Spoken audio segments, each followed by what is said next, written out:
Mic mic बंद कर लीजिए। जिनका भी माइक ऑन है, प्रणाम प्रणाम, नमस्ते नमस्ते नमस्ते नमस्ते, सभी को नमस्ते। एक बार माइक बंद कर लें। ये राम कृष्ण हैं।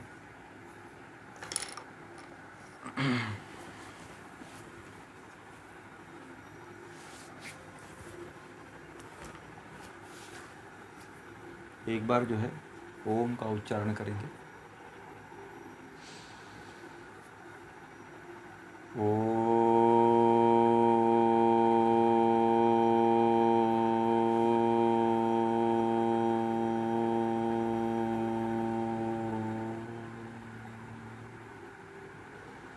ओम पूर्णमदः पूर्णमिदं पूर्णात् पूर्णमुदच्यते पूर्णस्य पूर्णमादाय पूर्णमेवावशिष्यते। ओम शांति शांति शांति। आप सभी को नमस्ते। स्वागत है आप सभी लोगों का श्रीमद् भगवद गीता सत्र में। श्रीमद् भगवद गीता के इस सत्र में आज जो है सतरज तम गुणों की ही दोबारा से बात की जाएगी और उसी से संबंधित आज का श्लोक भी है। और आज हम लोग जो है 29वें श्लोक से प्रारंभ करेंगे। तृतीय अध्याय के कर्मयोग नामक अध्याय से जो है 29वां श्लोक प्रारंभ करेंगे। प्रकृते गुण सम्मूढ़ा सज्जन्ते गुणकर्मसु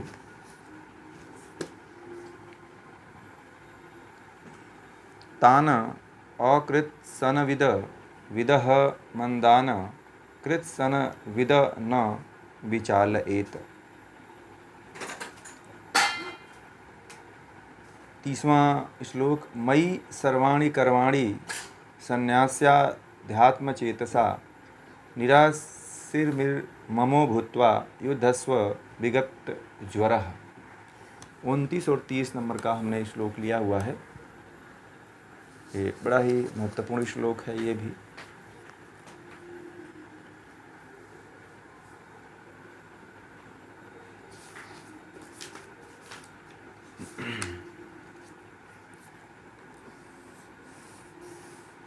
भगवान श्री कृष्ण जो है अर्जुन को कहते हैं। इससे पहले आप लोग अपना वीडियो ऑन करके ही रखा करें।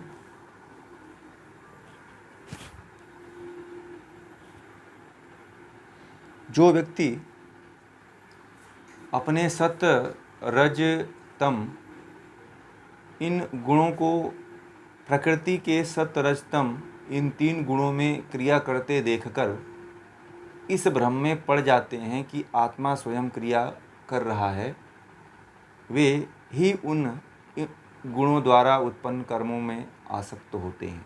यह बात समझने वाली है। बहुत ही महत्वपूर्ण विषय है यह, कि जो कहते हैं कि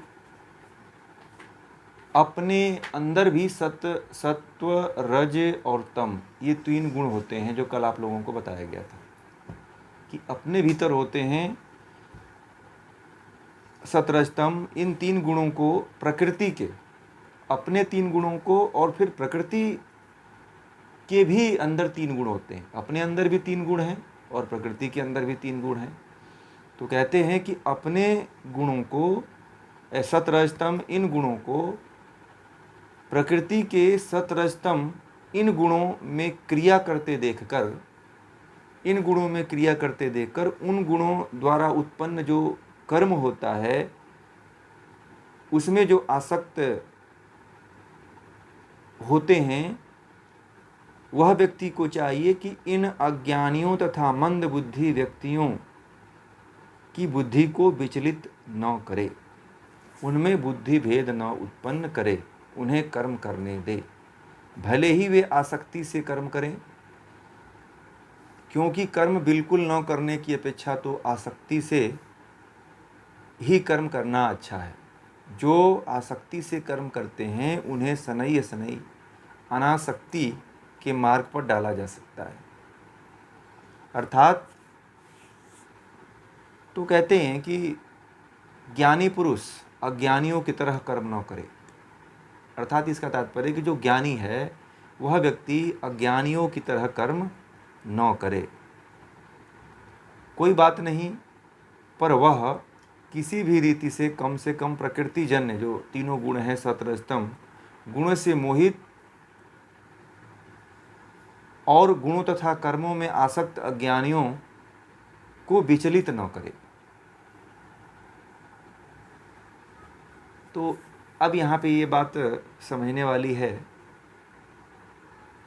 कि गुण ही गुण में बढ़ते हैं, यह बात आप लोगों को पता है। तो अब यहाँ पे ये तो चलिए उपनिषद गीताकार ने, भगवान श्री कृष्ण ने अर्जुन को ये बात बताई कि जो प्रकृति के गुण हैं अपने भीतर गुण हैं, और प्रकृति के गुण को देखकर जो इसमें भ्रम में पड़ जाते हैं कि यह आत्मा क्रिया कर रही है, वे ही उन गुणों द्वारा उत्पन्न कर्मों में आसक्त होते हैं। ठीक है। अब देखिए, सबसे पहले तो हमें अपने अंदर के गुणों को पहचानना जरूरी है। सत्व रज तम, ये तीन गुण उत्पन्न होते हैं। मैंने इसके कारण कल इसके बारे में बात किया था कि हम कैसे पहचानेंगे कि हमारे भीतर सत्व रज तम गुण उत्पन्न हुए हैं।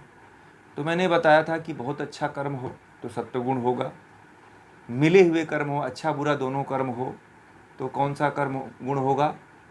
रजगुण होगा। और तीसरा मैंने बताया था तमोगुण, तंद्रा में हो, आलस में हो, मद में हो, नशे में हो, भ्रम में हो, तो समझना कि वह तमोगुण आपके अंदर बढ़ा हुआ है। तो ये तो आपकी प्रकृति हुई, ठीक है। परंतु इस श्लोक में भगवान श्री कृष्ण ये कह रहे हैं कि आपके अंदर के अपने सत्वरजतम गुण, इन गुणों को प्रकृति के सत्वरजतम गुणों में क्रिया करते देखकर, इन गुणों को प्रकृति के द्वारा जो प्रकृति में जो प्रकृति करवा रही है इन गुणों को, तो उनको देख करके अपने शरीर में जो है अपना मान लेता है कि ये तो मैं ही कर रहा हूँ। जैसे कि ये कार्य कौन करता है?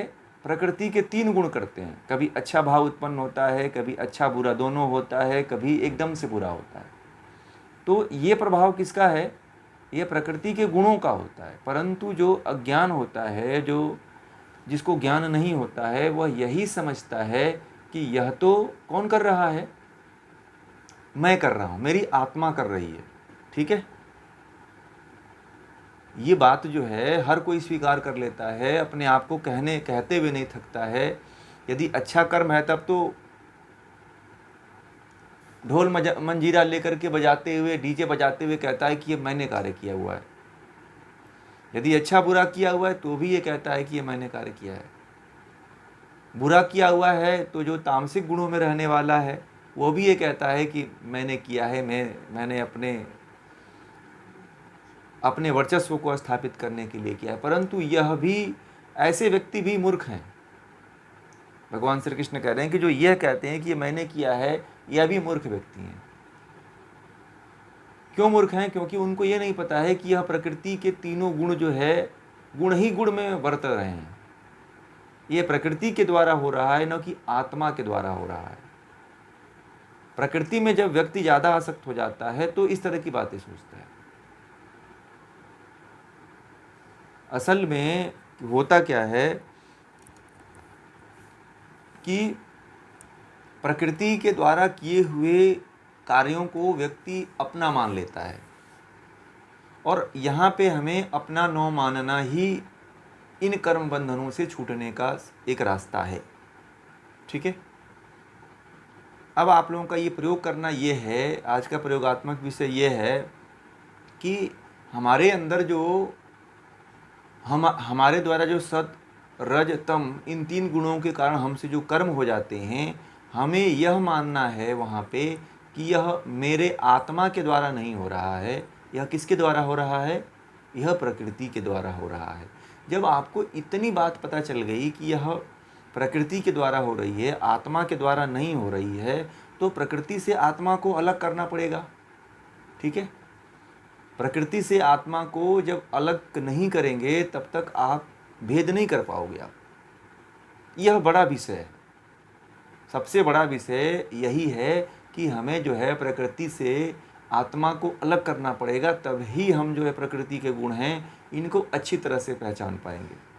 तो भगवान श्री कृष्ण ने दूसरे अध्याय में जीवात्मा के स्वरूप को बताया। ठीक है, दूसरे अध्याय में उन्होंने जीवात्मा के स्वरूप को बताया कि जीवात्मा का स्वरूप क्या है। ठीक है, तो उसमें आप लोगों को पूरा डिटेल में उन्होंने बता दिया कि ये जीवात्मा ऐसी है, जीवात्मा कभी मरती नहीं है, जीवात्मा का कभी नाश नहीं होता है, कोई गला नहीं सकता, कोई सुखा नहीं सकता है, कोई डुबो नहीं सकता है। तमाम तरह की जीवात्मा के विषय में आपने बहुत अच्छी तरह से उसके स्वरूप को जाना। जब आप जीवात्मा के स्वरूप को जान गए तो प्रकृति को जानना जरूरी है कि ये जो जड़ पदार्थ हैं, प्रकृति जड़ है, चेतन नहीं है, और प्रकृति परिवर्तनशील है, प्रकृति में परिवर्तन होता रहता है। आज जो शरीर है आपका कल नहीं रहेगा। आप जो बचपन में थे आज की उम्र में वो नहीं हो, आप नहीं हो, उसमें से कोई सेल नहीं बचा। जो 20 साल पहले आप थे और आज 50 साल 35 साल हो गया आप लोगों का, 40 साल हो गया, वो हैं क्या आप लोग? उसमें से एक भी सेल अब तक नहीं बचा और आप नष्ट हो चुके हो। ठीक है, वो प्रकृति नष्ट हो चुकी है जो आज से 35 साल पहले थी, 50 साल पहले थी आपकी। प्राकृतिक मतलब जो शरीर, जो पंच महाभूतों से बनी हुई है, ये पंच महाभूत जो तत्व हैं वह भी 25 साल पहले कुछ अलग थे और अब अलग हो चुके हैं। उसमें एक बाई एक परत टूटते टूटते जो है पूरे शरीर के परत टूट चुके हैं। ठीक है, तो हमें सबसे पहले इस आत्मा में और प्रकृति में जब तक भेद को नहीं हम समझ पाएंगे तब तक हम प्रकृति के गुणों को अपना ही गुण मानते रहेंगे। ठीक है, यही अंतर करना है हमें, और यही सामान्य व्यक्ति नहीं कर पाता है, और यही तो अध्यात्म है, यही तो मेहनत है। ठीक है, गीता केवल आनंद के लिए सुन लेना कोई सुनना नहीं है, सुनना वो व्यर्थ ही है। गीता का मतलब है कि आप उसको सुन करके अपने जीवन में कुछ परिवर्तन लाएं। तो परिवर्तन आपको इस तरह से लाना है कि हमें ये संघर्ष करना है, कि हमें ये मानना है कि हम जो प्रकृति के गुण हमारे द्वारा होते हैं उसको आत्मा के द्वारा न माने कि आत्मा के द्वारा होता है। ठीक है, क्योंकि आत्मा शुद्ध है, चैतन्य है, ठीक है, चेतन है, जड़ नहीं है। प्रकृति तो जड़ है। प्रकृति के जो तत्व हैं वो तो परवश होकर के ऐसे कार्य करेंगे। प्रकृति के जो तत्व हैं वह तो आप जिधर उनको ले जाओगे उधर जाएंगे। प्रकृति हमें किस लिए मिली हुई है? कहते हैं प्रकृति जो है भोग और अपवर्ग के लिए मिली हुई है ना। या तो प्रकृति का उपयोग आप भोग के लिए कर लो, संसार के लिए कर लो, या प्रकृति का उपयोग आप अपवर्ग यानी कि मोक्ष के लिए कर लो आप। ठीक है, तो प्रकृति जो है दो पदार्थों के लिए मिला हुआ है, एक तो भोग के लिए और एक मोक्ष के लिए। अब आपके हाथ में है कि प्रकृति को किधर आप लेकर के जा रहे हो।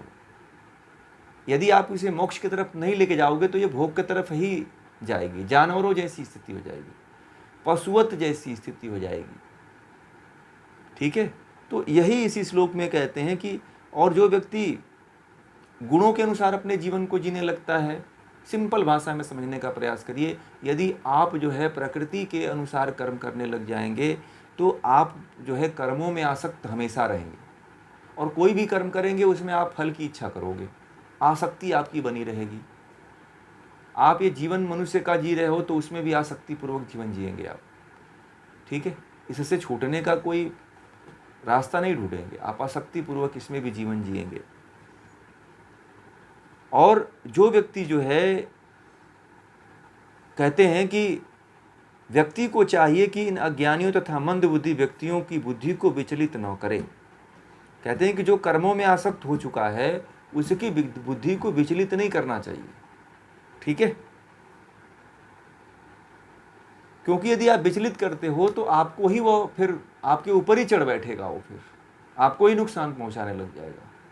ठीक है, जिनकी बुद्धि जो है इन कर्मों में प्रकृति को जो और आत्मा को एक ही मान लेता है, यदि उसको आप समझाने जाओगे तो वह व्यक्ति आपको ही उल्टा जो है कुछ कहने लगेगा, कुछ गाली देने लगेगा या आपका विरोध करने लग जाएगा। इसीलिए जो है प्रकृति के जो 3 गुण हैं, इन 3 गुणों को अलग मान लेना, प्रकृति को अलग मान लेना आत्मा से, यही इससे कर्मों में आसक्ति से छूटने का एक सरल उपाय है। सिंपल भाषा में समझिए। अब इससे सरल क्या कह सकते हैं? यही कहते हैं कि प्रकृति और आत्मा को अलग अलग देखने का प्रयास करिए। ये दोनों अलग हैं। भगवान श्री कृष्ण यही कहना चाहते हैं इसी श्लोक में कि भेद इसीलिए नहीं कर पा रहे हैं कि हम कर्मों के बंधन में इसलिए फंस रहे हैं कि हम प्रकृति को आत्मा मान ले रहे हैं। प्रकृति के 3 गुणों के कर्मों को हम आत्मा मान ले रहे हैं, इसीलिए हमें कष्ट होता है, इसीलिए हम कर्मों में आसक्त होते हैं, इसीलिए हमें दुख होता है, इसलिए हमें पीड़ा होता है। ठीक है। और हम बार बार जो है कर्मों में आसक्त हो जाते हैं, फिर जन्म लेते हैं, मृत्यु होती है, यही कर्म चलता रहता है, बाकी कुछ नया नहीं होता है। ठीक है। और कुछ नया नहीं होता है, और इसीलिए हमारे साथ जो है कुछ ना कुछ अच्छा नहीं हो पाता है, हम मुक्त नहीं हो पाते हैं, अच्छी संगति नहीं हो पाती, अच्छे रास्ते पे नहीं चल पाते हैं। आगे चलते हैं हम लोग।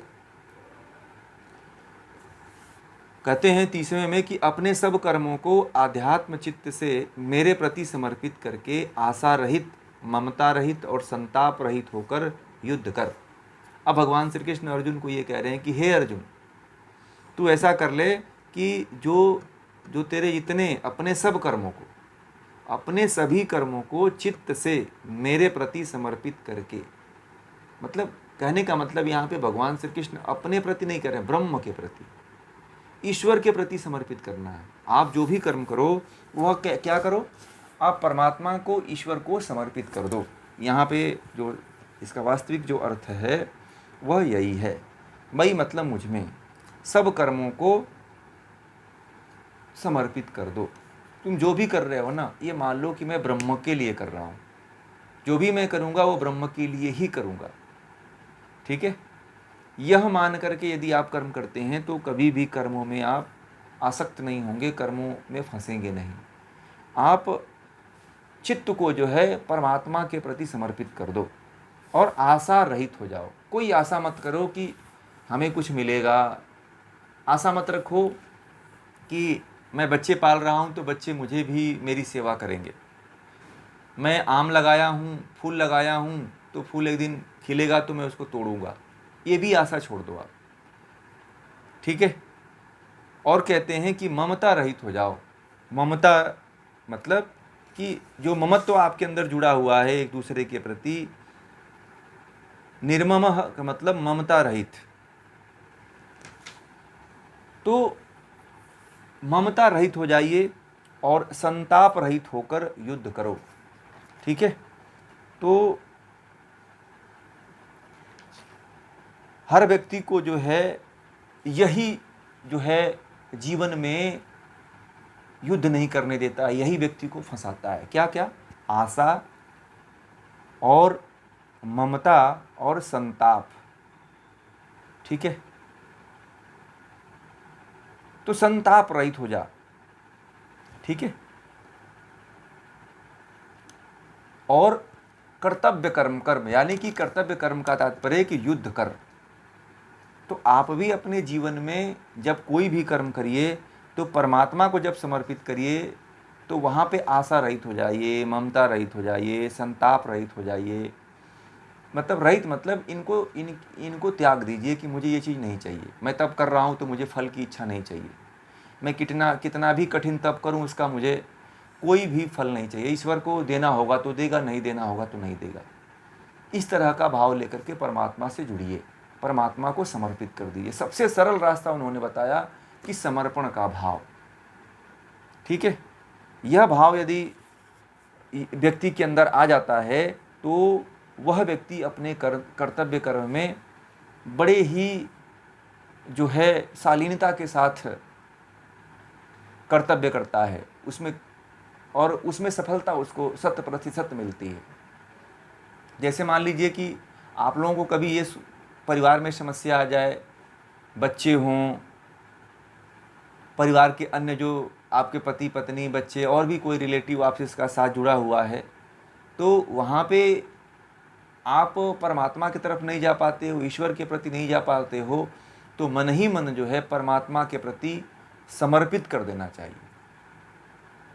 अब कुछ लोग कहते हैं कि गृहस्थ आश्रम में हम लोग परिवार में रह करके कुछ नहीं कर सकते, तो उन व्यक्तियों के लिए एक सबसे अच्छा उपाय है, उन महिलाओं के लिए सबसे अच्छा एक उपाय है कि वह ईश्वर के प्रति अपने आप को समर्पित कर दें कि हे ईश्वर, अब मैं अपना कर्तव्य कर्म भी कर रहा हूँ, बच्चों का पालन पोषण भी कर रहा हूँ, घर के जो सदस्य हैं उनका भी मैं देखभाल कर रहा हूँ, उनसे भी मैं जुड़ा रहूँ, तो इसलिए मैं जो है अपने सभी कर्मों को तुम्हारे लिए समर्पित कर रहा हूँ कि अब जो तू करवाएगा तेरी आज्ञा से होगा।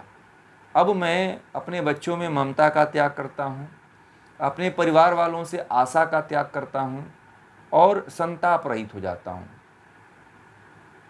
ठीक है, और मैं अपने कर्म को कर रहा हूँ। अब मैं अपने जो परिवार में जो भी काम होगा, जो भी मेरे कर्तव्य होगा, माता का रोल होगा, पिता का रोल होगा, भाई का रोल होगा, बहन का रोल होगा, वो सभी कर्म को मैं करूँगा। इस तरह से जो है हर व्यक्ति को परमात्मा के प्रति समर्पित होकर के आगे बढ़ना चाहिए। यह गलती सबसे ज़्यादा यही होती है कि हम जो है अपना मान बैठते हैं कि ये तो मैं करूँगा, और क्योंकि हम उतने सामर्थ्यवान तो हैं नहीं, हमारे अंदर उतनी शक्ति तो है नहीं, इसीलिए जो है हम जो मैं को जो स्थान अपने जीवन में दे देते हैं, इसीलिए जो है हम जो है कभी संसार से छूट नहीं पाते हैं, संसार से कभी हम मुक्त नहीं हो पाते हैं और संसार के चक्रों में फंसते चले जाते हैं। ठीक है, इसलिए हर व्यक्ति को चाहिए कि वह परमात्मा के प्रति अपना समर्पण का भाव रखे। ईश्वर के प्रति आप लोग कभी समर्पित होकर के देखिए, फिर आप लोगों का देखिए कैसे काम होता है। कितने लोग हैं जो परमात्मा को समर्पण करेंगे, यह तय कर लीजिए कि हम करेंगे परमात्मा को समर्पण। देखिए एक बार समर्पित करके देखिए ना, संसार में आप लोगों को तो कितनी बार समर्पित किया होगा ना, लोगों को अपने आप को कितनी बार समर्पित किया होगा कि चलो अब तो तेरे ही साथ जीवन कटेगी, तेरे साथ मृत्यु होगी, तेरे साथ ये होगा, फलाना होगा। परंतु एक बार आप लोग परमात्मा के प्रति समर्पण का भाव ला लीजिए, यही भक्ति है। समझ रहे हैं ना, परमात्मा के प्रति जो समर्पण की भावना ला देता है, इसी को भक्ति कहते हैं। वही वास्तविक भक्त होता है जो परमात्मा के प्रति वास्तविक समर्पण ला देता है। तो परमात्मा के प्रति कभी समर्पण करके देखिए आप लोग। ठीक है, ऐसे बहुत से लोग हुए हैं जिन्होंने समर्पण किया हुआ है। कथाएं शायद आप लोगों ने सुना हुआ है। ठीक है, गज मुक्ति का जो है सुना होगा कथा आप लोगों ने। और भी एक कथा मैं बताऊं कि एक जो है, तो आप लोगों को शायद समर्पण का भाव पता होगा कि किस तरह से समर्पण का हमको करना चाहिए और समर्पण करने से क्या फ़ायदा होता है। तो थोड़ी सी एक छोटी सी कहानी है जिससे ये समर्पण वाली जो बात है वो पूरी तरह से आप लोगों के चित्त में बैठ जाएगी। तो एक बार जो है एक बहुत ही गरीब महिला थी और उसके 4 बच्चे थे और उसका पति जो है मजदूरी का कार्य करता था। परंतु दोनों जो है कृष्ण के भक्त, बहुत बड़े भक्त थे। दोनों जो पति पत्नी थे वह कृष्ण के बहुत बड़े भक्त थे।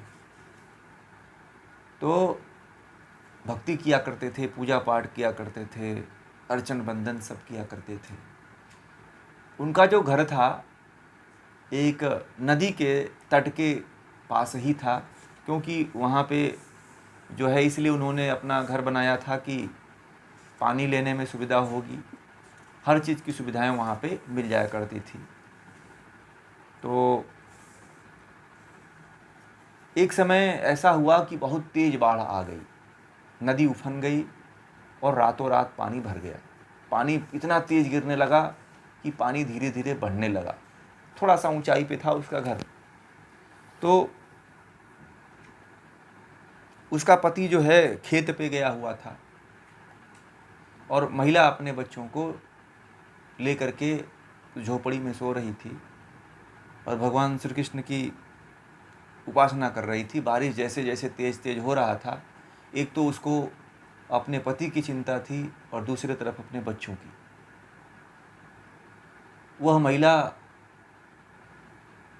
परेशान हो गई कि अब क्या किया जाए, ये तो बारिश इतना बेतहाशा हो रही है, इतना तेज गिर रही है कि ऐसे ही यदि गिरता रहा तो 2-4 घंटे में तो बड़ी बुरी स्थिति हो जाएगी। 10 घंटे में ऐसे ही बरसता रहा तो कहते हैं कि बारिश जो है 5, 6, 7, 8 घंटे इस तरह लगातार बहुत तेज मूसलाधार बारिश हुई और उसके घर में घुटने तक पानी आ गया। और घुटने तक पानी आ गया तो अब ये अपने बच्चों को लेके जाए कहाँ? अब चारों तरफ पानी ही पानी हो गया। उसका पति अब तक घर आया नहीं। तो महिला ने जो है क्या किया कि जो है जो उसका घर का छप्पर था उसके ऊपर अपने बच्चों को लेकर के बैठ गई। कही कि अब ऊपर चढ़ा दी, अपने चढ़ गई। बोली कि और कोई उपाय है नहीं, ठीक है, और कोई उपाय है नहीं। तो अब क्या हुआ कि पानी बढ़ने लगा, नदी का पानी खूब बढ़ने लगा, चारों तरफ से बढ़ने लगा। और उसके साथ क्या घटना घटित हुई कि जिस छप्पर पे वो लेकर के बैठी थी उसी छप्पर पे जहरीले सांप जो है चढ़ गए, बिच्छियाँ चढ़ गई, बिच्छू चढ़ गए, क्योंकि वो भी जान बचाना चाहते थे। ठीक है, अब महिला अपने बच्चों को लेकर के करे तो करे क्या? अब उनको भी कितना वो करे, बस उसने जो है कहते हैं कि ईश्वर के आंख बंद करी और सब कुछ ईश्वर के हाथ में समर्पित कर दिया। कहा कि हे परमात्मा, हे कृष्ण, हे ईश्वर, आप जहाँ हमें ले चलोगे, यदि हमें मारना होगा तो ये सर्प भी इस पे आ गया है, तो यदि हम इसको भी कुछ करते हैं तो ये भी हमें काटेगा, और हम इस छप्पर पर से उतरते हैं तो पानी में डूब जाएंगे। ठीक है, दोनों तरफ से खतरा था। तो आंख उसने बंद किया और परमात्मा का ध्यान किया और ध्यान करके कहे कि हे परमात्मा, हे ईश्वर, अब तो मैंने अपने पूरे जीवन को तुम्हारे लिए, तुम्हारे प्रति समर्पित कर दिया हूँ। अब तुम चाहे मुझे सर्प से मुझे डस ले या ना पानी में हम डूब जाएं, अब तो जो भी होगा अब आपको हमने समर्पित कर दिया है। और इतनी तेज बारिश होने लगी, इतनी तेज बारिश होने लगी कि पूरा जलमग्न हो गया। और उसका जो है जो छप्पर वाला घर था वो बह करके पता नहीं किस किनारे पे जाके लग गया था। तो एक टापू था, अब उस टापू बहते बहते बहते ये लोग एक टापू के किनारे जाकर के एक जहाँ पे थोड़ा सा ऊंचा था वहाँ पे लग गए। तो संयोग से क्या हुआ कि जो सर्प थे वह सर्प भी जो है उस टापू से पहले उस पे चले गए, बिच्छू भी उतर के चले गए, किसी को कोई क्षति नहीं हुई। और महिला ने अपने बच्चे को जो है और अपने जो है परमात्मा को समर्पित करके बचा ली। ठीक है, तो ये इस तरह से हमें भी कभी कभी जब जीवन में इस तरह की घटनाएं हमारे साथ भी जब ऐसा हो तो परमात्मा के प्रति समर्पण की भावना रखनी चाहिए। ठीक है, ईश्वर के प्रति समर्पण की भावना रखना चाहिए। तो मरेंगे तो स्वीकार कर लेना चाहिए कि यदि मरते हैं तो भी आपके हाथ से मरेंगे। अब मृत्यु का जो वरण कर लेता है तो फिर परमात्मा का ही शरणागति हो जाती है, समर्पण हो जाता है। अब फिर उसके पास कुछ बचा ही नहीं। अब उसने तो मान ही ली कि अब करेंगी तो करें क्या। अब चलो मृत्यु जब नज़दीक ही आ गया, इधर सर्प काटेगा या तो पानी में डूबेंगे, तो वो सोची कि इससे अच्छा है कि परमात्मा का नाम लो। तो परमात्मा का नाम लेना शुरू किया, देखिए बच भी गई और मरी भी नहीं, और समर्पण भी उसे प्राप्त हो गया, समर्पण का लाभ भी उसे मिल गया। तो इस तरह से हमें भी अपने जीवन में समर्पण की भावना रखनी चाहिए, आशा रहित होकर के कि अब तो हमें बचना ही नहीं है, बचेंगे तो भी ठीक, नहीं बचेंगे तो भी ठीक। ठीक है, अब हम लोग अगले श्लोक में चलते हैं। 31वें में, ये में मतम इदम नित्यम अनुतिष्ठन्ति मानवाः सद्भावन्त अनसूयन्त मुच्यन्ते अपि कर्मिभिः। ये तु एतत् अभ्यसूयन्त न अनुतिष्ठन्ति मे मतं सर्वज्ञान विमूढ़ान् तान् विद्धि नष्टान् अचेतसः। ये 31 और 32 नंबर का श्लोक है। तो कहते हैं कि जो लोग श्रद्धावान होकर, अब देखिए जो मैं बात कह रहा था उसी की पुष्टि होगी अभी, कि जो लोग श्रद्धावान होकर दूसरों की चिंता में ही समय न बिताकर मेरे इस उपदेश का निरंतर पालन करते रहते हैं, वे कर्मों के बंधन से मुक्त हो जाते हैं। बहुत ही महत्वपूर्ण बात है ये, पता है आप लोगों को? ये जो है श्लोक है, यह आप और हमारी बात कहता है। और आप और हमारी बात इसलिए करता है कि हम और आप इसी में फंसे हुए हैं, हम और आप इसी जंजाल में फंसे हुए हैं, हम लोग इसे निकल नहीं पाते हैं। तो कहने का तात्पर्य यह है इसका कि जो लोग श्रद्धावान होकर दूसरों की निंदा में ही समय न बिताकर मेरे इस उपदेश का निरंतर पालन करते हैं, वे कर्मों के बंधन से मुक्त हो जाते हैं। अब देखिए क्या होता है कि अधिकांशतः लोगों को ये देखा जाता है कि जो श्रद्धावान लोग हैं वह लोग जो है इन सतरजतम गुणों को जान करके और आशा रहित होकर के, जो है ममता रहित होकर के, संताप रहित होकर के समर्पण की भावना ला देते हैं परमात्मा के प्रति। और श्रद्धावान जो श्रद्धा के साथ समर्पण करता है कि ईश्वर हमारा जरूर काम करेगा, उस महिला के तरह, जो गरीब महिला थी, जिस तरह उसने ईश्वर के प्रति श्रद्धा का भाव रखा और दूसरों की निंदा में ही समय न बिताकर। तो देखिए अधिकांशतः ये देखा गया है कि हम दूसरों के बारे में ही बातें कर करके अपने समय को हम लोग व्यतीत करते हैं। ठीक है, दूसरों के बारे में ही सोचते रहते हैं कि दूसरे आदमी का क्या होगा, दूसरा आदमी ऐसा कर रहा है, वो आदमी ऐसा कर रहा है। तो यह जो है, यह जो अवगुण है वह सभी के भीतर लगभग पाया जाता है। और इस कारण क्या होता है कि जब दूसरों की व्यक्ति निंदा करता है तो वह समर्पण की भावना को अपने अंदर ला ही नहीं पाता है। इसलिए हर व्यक्ति को ये चाहिए कि दूसरे की निंदा न करके निरंतर जो है, जो अच्छी बातें हैं उनका चिंतन करना चाहिए। ठीक है, क्योंकि यदि दूसरे की निंदा करते हो तो उसकी बुराई आपके भीतर आती है। ठीक है, वो तो बुरा ही है, आप उसके बुराई को बार बार अपने मुंह से मतलब पवित्र मुंह से नाम ले रहे हो, तो यह आपके जीवन में जो है जहर घोलेगा और हमको पता ही नहीं चल पाता है। हम लोगों को आता है कि हम लोगों को ऐसा लगता है कि चलो हम उसकी बुराई करके बड़े जो है अच्छी, मतलब हम संतुष्ट होते हैं कि फलाना आदमी ऐसा है, हम तो ऐसे नहीं हैं। ठीक है, तो ऐसा नहीं भाव होना चाहिए, यानी कि आप उसकी बुराई को खोद करके अपने भीतर लाना चाहते हो, ऐसा नहीं करना है। यदि आपने ऐसा कर दिया तो आप कहीं ना कहीं किसी दूसरे की बुराई को अपने अंदर आमंत्रित कर रहे हो। इससे अच्छा है कि जो गीता में जो बातें कही गई है उन बातों के प्रति आप ध्यान दीजिए, उन बातों के प्रति आप क्या करिए, चिंतन करिए, उन बातों के प्रति आप मनन करिए, उन बातों को अपने जीवन में लाइए, उन बातों को अपने जीवन में ला करके पालन करिए। किसी की दूसरे की बुराई मत करिए, समर्पण की भावना रखिए, श्रद्धा की भावना रखिए, किसी की निंदा मत करिए और बार बार जो गीता के उपदेश हैं उनका बार बार अपने जीवन में चिंतन करिए, पालन करिए। तब जो है आप कर्मों के बंधन में कभी नहीं फंसेंगे और कर्मों के बंधन से मुक्त हो जाएंगे। और जो व्यक्ति कर्मों के बंधन से मुक्त हो जाता है वही मुक्ति को वास्तव में प्राप्त करता है। आप यदि किसी की बुराई करते हो ना, तो कर्मों के बंधन में एक चेन के बाद दूसरी चेन ऐसे अपने गले में लपेटते जाते हो।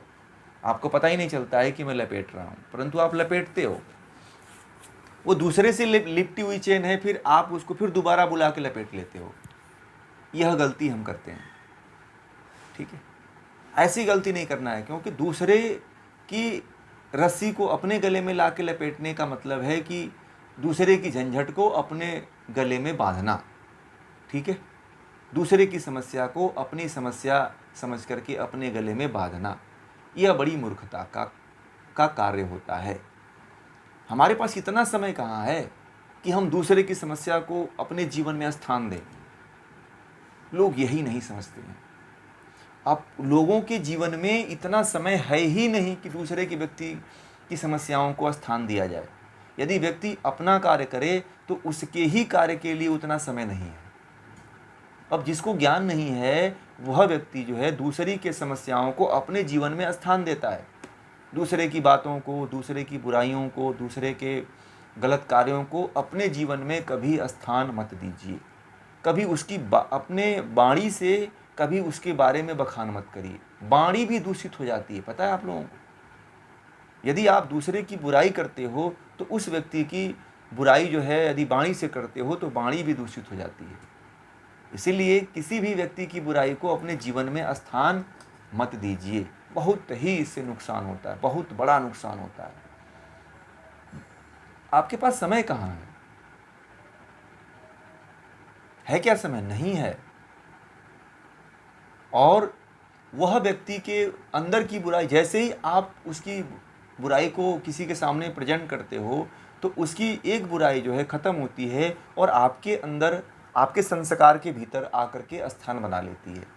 आपके भीतर वह आकर के एक जगह बना लेती है। ठीक है, आपके अंदर आकर के एक स्थान, एक जगह बना लेती है और आप जो है हमेशा कर्म के बंधन में फंसते चले जाते हो। और यह बुराई जो है आपका एक संस्कार बन करके आपका एक कर्म बन जाता है। और जब ये संस्कार बन गया तो आपने बुराई किया तो अगले जन्म में इसकी भरपाई भी करना पड़ेगा। या हो सकता है कि इसी जन्म में किसी न सुख या दुख के रूप में उसका फल भी आपको भुगतना पड़े। इतनी समस्याएं झेलनी पड़ती है। तो लोग समझते हैं कि चलो मुंह से ही तो बोलना है, को इससे क्या जाता है, इससे कुछ जाता थोड़ी है, हैं? हम किसी दूसरे के बारे में बात कर लेते हैं तो क्या जाता है? कोई बुरा व्यक्ति है उसके बारे में हम बात कर लेते हैं तो क्या जाता है? परंतु आपको नहीं पता है आपके जीवन की कमाई में कुछ ना कुछ कटौती हो जाती है। आप ही बताओ, आप बैंक, सबका बैंक बैलेंस है ना, सबका अकाउंट है ना बैंक में। यदि बैंक वाला आपके अकाउंट से 50,000 रुपया काट ले तो कैसा लगता है आप लोगों को? फिर तो आप जाके बैंक वाले को शिकायत करोगे, लड़ोगे, झगड़ोगे, सब करोगे कि भाई पैसा मेरा क्यों काट लिया तुमने। ठीक है, इसी तरह से उसके लिए तो हम लड़ते हैं, परंतु जब परमात्मा हमारे अच्छे कर्मों को काट लेता है, जब हम किसी दूसरे की बुराई करते हैं, दूसरे की निंदा करते हैं, तब हम परमात्मा से यह नहीं कहने जाते हैं कि आपने हमारी अच्छाई को क्यों काट लिया। वह क्यों नहीं कहने जाते हैं कि इसलिए नहीं कहते हैं कि हमने इसके बदले में कितने लोगों की बुराई कर दिया है। कबीरदास जी एक बात कहे थे कि बुरा जो देखन मैं चला, बुरा न मिलियो कोई, अजो दिल ढूंढा आपनो, मुझसो बुरा न कोई। व्यक्ति जो है सबसे पहले दूसरे की को बुरा ढूंढने से अच्छा है कि अपने अंदर की जो बुराई है उसको देखना शुरू करे। यदि आप अपने अंदर की बुराई को देखेंगे तो आप देखेंगे कि आपसे बुरा कोई है ही नहीं। आप लोग एक काम करिएगा, आज एक आप लोगों को प्रयोग बता रहा हूँ इसी श्लोक के माध्यम से, कि आज आप लोग क्या करिएगा कि एक पेज लीजिएगा, बड़ा सा A4 साइज़ का पेज लीजिएगा। उस पेज में जो है आप सुबह से शाम तक जो भी कार्य करते हो, जो भी सोचते हो, जो भी मन में आपके अंदर विचार आता है, ईमानदारी पूर्वक उसको नोट कर लीजिएगा। ठीक है, ईमानदारी पूर्वक, ये नहीं कि कुछ छिपाएं, नहीं। यदि गलत विचार आता है तो उसको तो सबसे पहले नोट करिए। अच्छे विचार आते हैं, किसी दूसरे के बारे में आता है, अपने पास पड़ोस के बारे में आता है, बगल वाले खिड़की में आता है, किसी और के कहीं ना कहीं किसी के बारे में भी, कहीं किसी भी तरह का विचार, रिलेटिव के बारे में, बच्चों के बारे में, माता पिता के बारे में, पढ़ाई लिखाई के बारे में, समाज के बारे में, राजनीति के बारे में, जो विचार आता है उन सभी विचारों को A4 साइज पेपर में लिखो आप और उसको देखना। आप लोग लिखने के बाद शांतचित्त होकर के शाम को या सुबह में किसी दूसरे दिन जो है आप उसको देखना शुरू करो आप लोग। तो आप लोग पाओगे कि अरे मैं इतना बुरा हूँ। ठीक है, तब आपको पता चलेगा कि हम कितनी एक दिन में कितनी बड़ी बड़ी गलतियां कर देते हैं। ठीक है, इसीलिए जो है कभी भी जो भगवान श्री कृष्ण करते हैं कि श्रद्धा, ईश्वर के प्रति समर्पण करो, आप श्रद्धावान बनो, आप लोग किसी की निंदा मत करो, और जो भगवान श्री कृष्ण ने जो आप लोगों को उपदेश दिया है उन उपदेशों का पालन करो। और इस तरह से यदि आप पालन करोगे तो कर्मों के बंधन में नहीं फंसोगे आप लोग। जब कर्मों के बंधन में नहीं फंसोगे तो एक दिन मुक्ति जरूर निश्चित है। और कौन है ऐसा जो मुक्त नहीं होना चाहता? इसीलिए समर्पण की भावना को अपने अंदर विकसित करिए। सब कुछ आप नहीं कर सकते हो, आपके अंदर इतनी क्षमता नहीं है। छोटे छोटे चीज़ को आप कहते हो कि ये मैं किया है, ये मैं करने वाला हूँ, ये मेरे द्वारा हो रहा है, इस तरह की भावना मत लाइए। कभी जो काम परमात्मा कर रहा है, जो काम परमात्मा का है, उसके प्रति भी समर्पण की भावना रखिए। देखना कितना जीवन आनंदमय हो जाता है, टेंशन फ्री हो जाता है। जो तनाव में है, जो टेंशन में है, जो डिप्रेशन में है, अधिकांशतः लोग जो है आज के समय में डिप्रेशन में है, तनाव में है। एंजाइटी की समस्या है, किसी को बीपी की समस्या है, किसी को डायबिटीज़ की समस्या है, बड़ी बड़ी समस्याओं से सब लोग घिरे हुए हैं, परंतु सभी लोग छिपाते हैं। ठीक है, सब लोग छिपाने की कोशिश कर रहे हैं। कहाँ तक छिपाओगे आप? वो तो प्रकट हो ही जाता है। इसीलिए जो है इन समस्याओं से बचने के लिए उसको उजागर भी करते रहिए, दबा के मत रखिए। वह बम की तरह काम करता है। कहीं ना कहीं किसी के सामने प्रेजेंट करिए जो आपको समझता हो। कोई आपकी मानसिक समस्या हो तो उसे दबा के मत रखा करिए, क्योंकि वह बारूद है। चित्त की समस्याएं जो होती हैं, मन की जो व्यथा होती है, या तो आप परमात्मा के प्रति समर्पण कर दो और ईश्वर से बात करो। आप डायरेक्ट जो है, कभी अकेले में रूम में अपने आप को बंद करके आपके भीतर जो समस्या चल रही है आप परमात्मा से कहना शुरू कर दो, फिर देखना। परंतु ऐसा कौन करेगा? जो श्रद्धा जिसके अंदर है, जिसके अंदर समर्पण है। तो कोई परमात्मा को तो मानता है नहीं। परमात्मा के प्रति समर्पण करके एक बार देखिए तो आप लोग। अभी एक बात बताता हूं तो क्लियर हो जाएगी।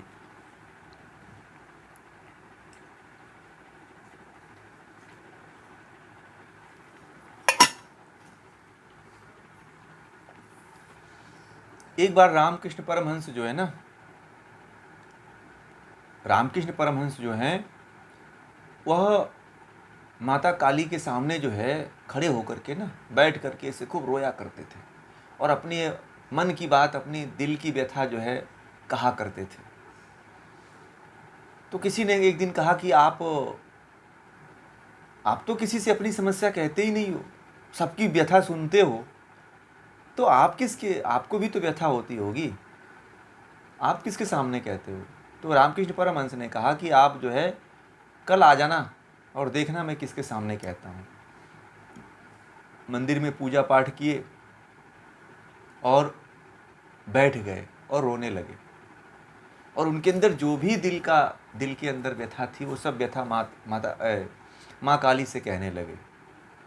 और ऐसे कह रहे थे कि आंसू निकल रहे थे, एक तरफ उनके तरफ से आंसू निकल रहे थे, आंसुओं की बौछार हो रही थी। रो रो करके माँ काली माता के पैरों को पकड़ करके वह ऐसे ऐसे कह रहे थे। तो जब वो व्यक्ति देखा तो आश्चर्यचकित हो गया, बोला कि ये तो पत्थर की मूर्ति है, इसके सामने यह जो व्यक्ति जो है कैसे अपनी व्यथा को कह सकता है। जब यह पत्थर के सामने कह सकते हैं तो परमात्मा तो सब जगह विद्यमान है, हर एक सेल में है, वायुमंडल में, आपके दीवाल में, आपके छत पे, आपके रूम में, सब जगह व्याप्त है। तो आप कभी परमात्मा के प्रति समर्पित होकर के, श्रद्धावान होकर के अपनी व्यथा को कहिए, देखिएगा परमात्मा आपकी व्यथा को जरूर सुनेगा।